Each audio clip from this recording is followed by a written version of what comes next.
In June of 2008, when George Carlin died, the notebooks he had been working from were still in use. Not archived, not filed away, still active, the way the working materials of a writer who has not finished working are still active. Open to current pages, marked with recent notes, containing thoughts that had been added in the days and weeks before he stopped being able to add them. In the period after his death, the people who were closest to him, his daughter Kelly, his longtime collaborators, the people who had spent years understanding the difference between what he performed and the process by which he arrived at what he performed, went through what he had left. This is the part of the process that follows every death of a working artist, and it is the part that is almost never witnessed. The completed work is what the public sees. The working materials are what the people who loved the work see afterward, in private, while the rest of the world is still absorbing the fact of the loss.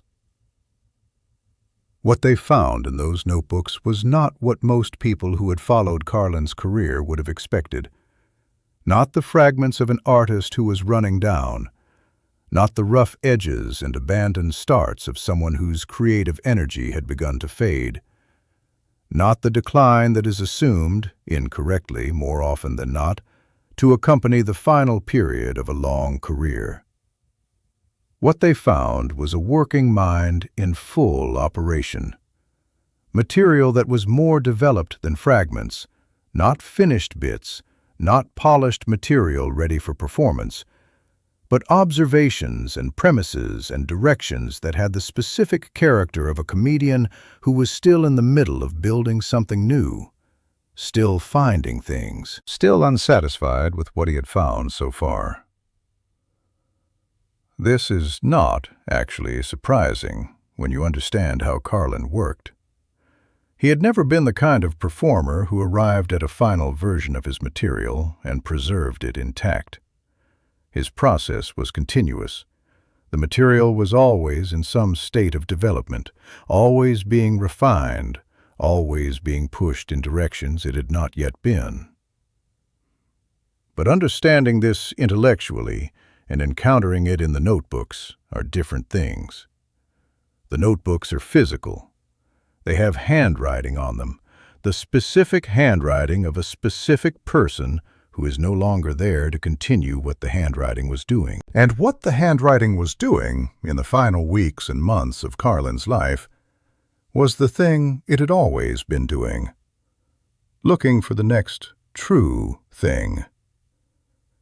What the notebooks contained, what they revealed about where Carlin's mind had been going in his last months, is the part of the story that belongs not to the public record of his career, but to the private understanding of what the work actually was, as distinct from what it became once it was finished and performed. And it is the part that reveals something about the artist that the completed performances cannot fully show. The question of what to do with an artist's unfinished materials is one of the oldest questions in the art of inheritance. Every significant creative career produces this question eventually, because significant creative careers almost never end at a point of completion.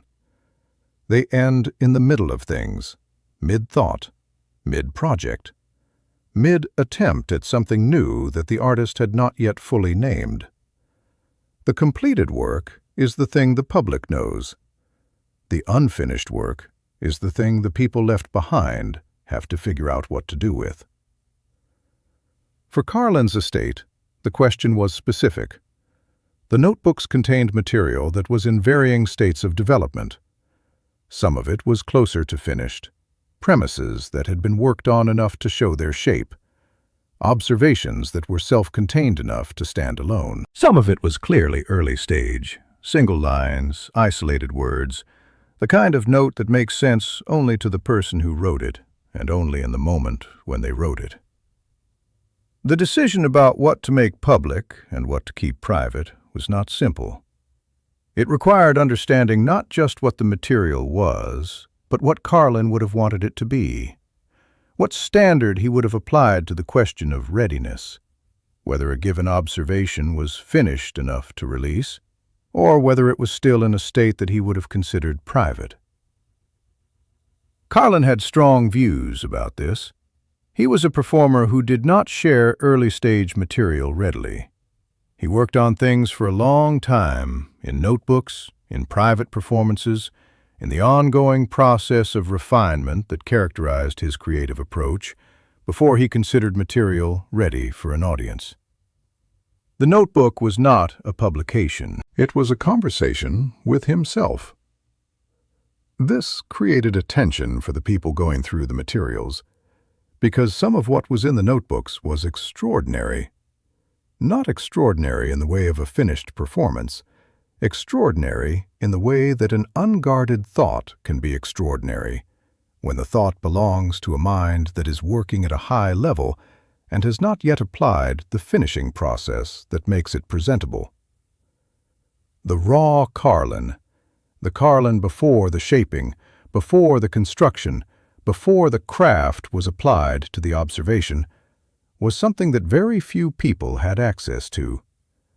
And what was in the final notebooks gave access to exactly that version of him.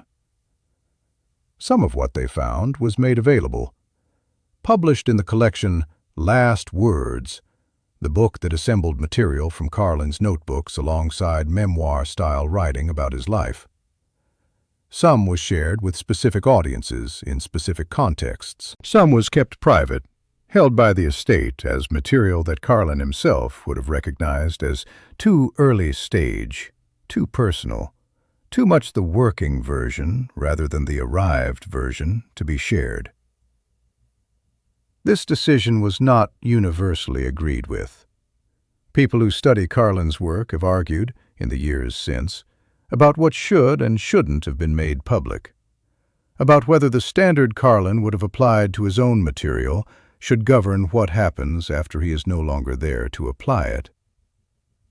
But the decision that was made by the people who had known him, who had worked with him, who understood the specific relationship between his private process and his public work, was guided by one question above all others. What would it mean to be faithful to the work? Not to preserve it completely, not to share everything, but to be faithful to what the work actually was. The record of a mind in continuous motion, always moving towards something it had not yet reached. To understand what the notebooks contained requires some understanding of how Carlin's process worked, how the material moved from first observation to finished performance. Carlin had been a note-taker for most of his adult life. The notebook was not a special object for him, not a journal or a diary in the literary sense, but a working tool, the place where the first version of a thought was captured before it had been fully formed. The notebook was where the thought lived before the work of shaping it had begun. What this means, practically, is that Carlin's notebooks contained many things in many states of development simultaneously. A page might have a fully formed observation, followed immediately by a single disconnected word, followed by the beginning of an argument that had not yet found its conclusion. The notebooks did not progress from page to page in the way that a manuscript progresses. They were not a first draft of anything. They were the material before it had decided what it was. The people who went through the final notebooks after his death were familiar with this. They had seen earlier versions of his notebooks, had understood, in the process of working with him, the specific quality of his written thought as it existed before performance. They were not expecting neatly organized material. They were expecting what they found, a working mind in mid-process. But what surprised them, what they had not quite anticipated, even knowing how he worked, was the direction the material was heading. Carlin's career in the 20 years before his death had been characterized by an increasing focus on what might be called the large scale, the society, the system, the language through which the society understood itself. The HBO specials of the 1990s and 2000s, Jammin' in New York, Back in Town, You Are All Diseased, had moved progressively toward material that was more ambitious in its scope, more willing to look at the whole of American culture rather than its specific parts. The final notebooks suggested that this movement had continued in his last months, but with a significant shift. The material in those pages was not larger scale than what had come before. In some ways, it was smaller, more specific, more focused on the particular, the detail, the individual observation, the single sentence that holds more weight than it appears to hold from a distance.